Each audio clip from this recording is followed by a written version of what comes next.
and welcome to SVG-TV News for Tuesday, August 5th, 2025. I am Yvette Bowens with the details. In 2024, a total of 17 women in St. Vincent and the Grenadines were diagnosed with cervical cancer, marking a significant 88.9% increase over the 9 cases recorded in 2023. This alarming statistic was revealed by Minister of Health, Wellness and the Environment, St. Clair Prince, in Parliament last Thursday in response to a question from Opposition Senator Siobhan John. Minister Prince also disclosed that the 5-year prevalence of cervical cancer in the country 2020 to 2024 stands at 14.7 per 10,000 Vincentian women. He further revealed that 44 women have died as a result of the disease during that period. 2020, 6 women died, 3 in 2021, 9 in 2022, 11 in 2023, and 15 in 2025. So this is a very important disease in all these circumstances. Hello? 25 thus far? So far. Yeah, today? Yes, so far. The Ministry of Health, Wellness and the Environment is committed to empowering all women in St. Vincent and the Grenadines and their families to live lives as free as possible of the scourge of cervical cancer through strong preventative, early detection and curative palliative initiatives. Through the implementation of our cervical cancer elimination program, because we do have a program, we intend to ensure that by 2030, 90% of girls are immunized against HPV infection by age 15. Minister Prince emphasized that years of research and global real-world data support the early immunization of both girls and boys against the human papillomavirus HPV. He explained that the recommended vaccination age is between 9 and 13 years, ideally before any exposure to HPV through close or sexual contact, in order to reduce the risk of infection and subsequent development of cervical cancer. The minister referenced a 2015 study conducted by the Ministry of Health in collaboration with the Pan American Health Organization PAHO, which assessed the prevalence of high-risk HPV types in women aged 30 years and older in both St. Vincent and the Grenadines and St. Kitts and Nevis. According to Minister Prince, the study revealed that 30% of participants tested positive for high-risk HPV, placing them at a significantly greater risk for cervical cancer, particularly those aged 30 to 65 years. He described this prevalence as extremely high for the country's population. In response to the findings, the ministry introduced the HPV vaccine and began promoting pap smears in postnatal clinics. However, Minister Prince noted that the rollout of the vaccine faced considerable resistance, which severely limited public uptake. In addition to that, we have a vaccine hesitancy problem in St. Vincent and the Grenadines, and exacerbated since the pandemic. The Ministry of Health, however, remained committed and has redoubled efforts to increase awareness about cervical cancer and the preventative role of the readily available HPV vaccine, to provide screening services, including HPV testing, to commence by October 2025, and to increase treatment options, both locally and in our CARICOM neighbors. HPV is transmitted through sexual contact. As such, the vaccine is most effective when administered before individuals are exposed to the virus, typically before the onset of sexual activity. PAHO affirms, and I quote, HPV vaccines are most effective when administered before individuals become sexually active and are exposed to the virus. The recommended target group for routine vaccination is girls aged 9 to 14 years. And that's part of the problem that we're facing, getting the pushback from parents and from other members of the society. That's prior to the sexual debut. Children aged 9 to 13 mount a stronger immune response to the vaccine, offering longer lasting protection. And you ask, why this particular age group? WHO and PAHO recommend a 2-dose regimen for the age group, which has been proven highly effective. Hence the inclusion of the HPV vaccine as a routine vaccine on our schedule. Minister Prince further told Parliament that despite continued efforts in education and awareness, parental concerns remain at an all-time high. He said a persistent barrier to vaccine uptake is the belief held by some parents that vaccinating girls at an early age might encourage sexual activity or imply that the child is already sexually active. He stressed, however, that this belief is not supported by scientific evidence. Powell states, and I quote again, there is no evidence that HPV vaccination is associated with increased sexual activity or early initiation of sexual behavior. The vaccine is a preventative measure, not a signal of readiness for sexual activity, unquote. Delaying the vaccine until after sexual initiation greatly reduces the effectiveness, as HPV is often acquired soon after sexual debut. Vaccination at the recommended age protects children before they are at risk. You ask about the target population and the extent of the vaccination. Target population 9 to 13. In 2024 and 2025, we had, in 2024, we had males 8% vaccinated, females 8% vaccinated. As I refer back to what I said about vaccine hesitancy in St. Vincent and the Grenadines and the sensitivity surrounding this whole thing. HPV vaccines have been available in the public health system and are given on demand. And I emphasize that because we do not go around the country forcing people to take this vaccine. More recently, our healthcare teams have been engaging parents, teachers, children, and the churches to remind and then re-engage on the importance of the HPV vaccine.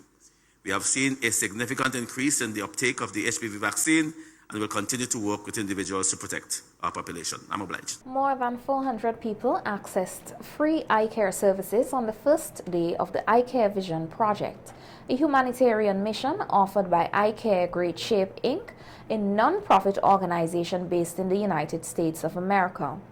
The initiative was made possible through a partnership between the Sandals Foundation and the Ministry of Health, Wellness and the Environment in St. Vincent and the Grenadines. Among the many services offered at the temporary clinic are laser procedures, which Stephen Stone, director and founder of Eye Care Great Shape, Inc., said he hopes more people will take advantage of in the coming days. Really blessed to have a laser here for diabetic retinopathy.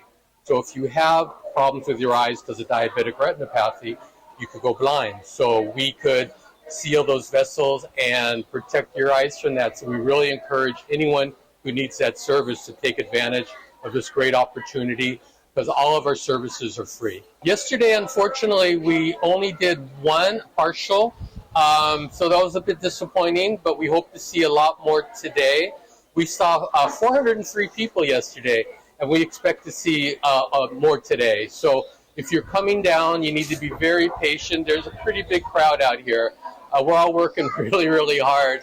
It's hot. And so just please come, please be patient. We can see a whole lot of people. It's good to bring food and water because you might be here a bit of time. Most people coming, again, we're looking at their blood pressure, their blood sugar for critical conditions and that. I think yesterday, I'm trying to remember, I think we're making a couple hundred pair of glasses. Chief Health Promotions Officer Shanika John welcomed the collaboration, describing it as a valuable complement to the services already provided by the Ministry of Health. A lot of the services that are being offered here today are also within our public system. However, persons get an opportunity to get their prescription glasses for free, sunglasses for free, and so I think a lot of persons really capitalize on that opportunity, which is great. I've heard a lot of persons who already have their prescription or may have already know, say that they're just coming to see. So I think that is also contributing to our numbers here today. The Ministry of Health, we're extremely grateful to the Eye Care team and the Sandals Foundation for this opportunity to once again complement our services offered here in St. Vincent and the Grenadines, and we definitely look forward to more collaborations in the future. Stacia Brathwaite, Public Relations Coordinator with the Sandals Foundation, told SVGTV News that the public's response has been overwhelmingly positive, with hundreds of Vincentians attending the clinic on its opening day. It has been done in several of the territories in which Sandals operate. St. Vincent being our baby, as you will see, the latest in the chain. We've come to St. Vincent and the Grenadines this time, but it has been in St. Lucia, Barbados, Grenada, and every year Stephen and Great Shape Inc. They do 2 weeks of clinics in Jamaica. So it is nothing new. They've been doing it for about 17 years. Nothing new, and it is something that we hope to continue the great partnership over the years. Today, we will expand. They saw over 400 people, and sometimes the first day can be slow. For some countries, sometimes it can be very exciting and just as packed as it was here in St. Vincent. So it depends on the country itself. We have had an overwhelming response from the citizens of St. Vincent and the Grenadines, and we can see that it's something that is welcome. The Eye Care Vision project will run for 5 days with services offered at the St. Joseph's Convent, Kingstown, from Monday to Thursday, and on Friday at Sandals Resort in Buckermans. The Eye Care mission is being carried out by a team of 47 medical volunteers from the United States and Canada, providing much-needed support to the local health system. Individuals working in the hospitality sector in St. Vincent and the Grenadines will receive specialized training from Cuban facilitators over the next few weeks. The team of professionals who recently arrived in the country will provide training in key areas including massage therapy, culinary arts, front office operations, and housekeeping. SVG's ambassador to the Republic of Cuba, His Excellency Ellsworth John, described the initiative as a welcomed and timely development. He explained that the training program conceived in 2023 is the result of a growing partnership between the two countries aimed at equipping local hospitality workers with essential skills to meet international service standards. And one of the initiatives was that we needed help in St. Vincent with our hospitality. Cuba has a long tradition for excellence when it comes to hospitality services. When you go to an event in Cuba, it's almost military, the service that is provided, because you would see all the servers marching one after the other, and then there would be one particular gentleman who would be there, and he would be directing the whole proceedings, and he would snap his finger, persons do what they're supposed to do. It is the kind of excellence that we want to have in St. Vincent and the Grenadines. So by having the facilitators coming from Cuba, we are hoping for the best. Chief Executive Officer of the SVG Tourism Authority, Annette Mark, noted that 44 supervisors from across the hospitality sector are expected to benefit directly from the training sessions. MOU focuses on technical assistance and training in the tourism sector and is an important step forward in the strengthening of our human resource development. I am confident, though, that the Honorable Minister of Tourism, who played an instrumental role in the signing of this agreement, will expand further on its significance during his remarks. The St. Vincent and the Grenadines Tourism Authority, in collaboration with the Ministry of Education and the St. Vincent Community College, is pleased to offer this timely training initiative, which will run from the 7th of August for a period of 3 weeks. Both trainers and frontline service providers stand to benefit significantly from the opportunities being offered, with 44 trainers already registered, alongside with a number of supervisors from hotels across the country. The initiative forms part of a broader effort to enhance service delivery and increase the competitiveness of St. Vincent and the Grenadines as a tourism destination. Members of the public are being reminded that engagement with the police should extend beyond voicing concerns or complaints. The call for deeper community involvement came during this week's edition of the Police on the Beat program, broadcast on NBC Radio on Monday night. Speaking on the program, Police Constable Cora Bob emphasized that a healthy relationship between the public and the police cannot be built on criticism alone. Constable Bob highlighted the role of the Royal St. Vincent and the Grenadines Police Force's Public Relations and Complaints Department in facilitating this dialogue. He explained that the department acts as a bridge between the public and the police, serving as a key channel for communication, transparency, and community trust. One of the main functions is to communicate. A lot of times we have incidents or some debate that is happening, and the police communicate with the public through public relations. Also present during the program, Police Constable Roselle Charles echoed Bob's sentiments and further stressed the importance of genuine two-way communication. Constable Charles said the Public Relations Department is not just about making statements, it's about building real trust with the public, pointing out that true communication goes beyond words. It must be backed by action, accountability, and integrity.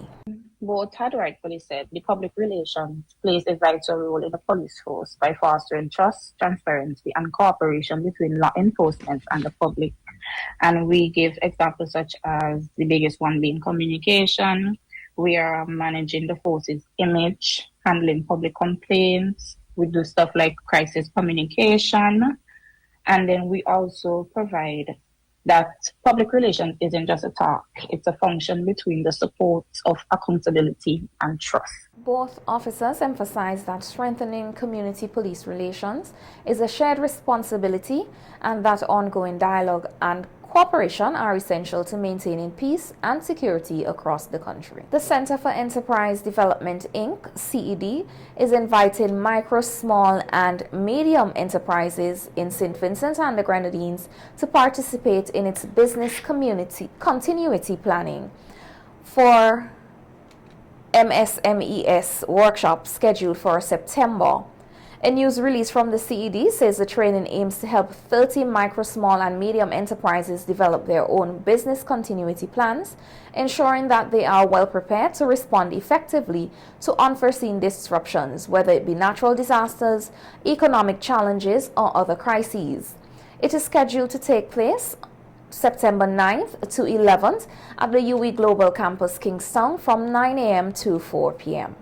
The workshop is expected to provide participants with the tools, knowledge, and practical steps needed to safeguard their operations and ensure business resilience in times of uncertainty.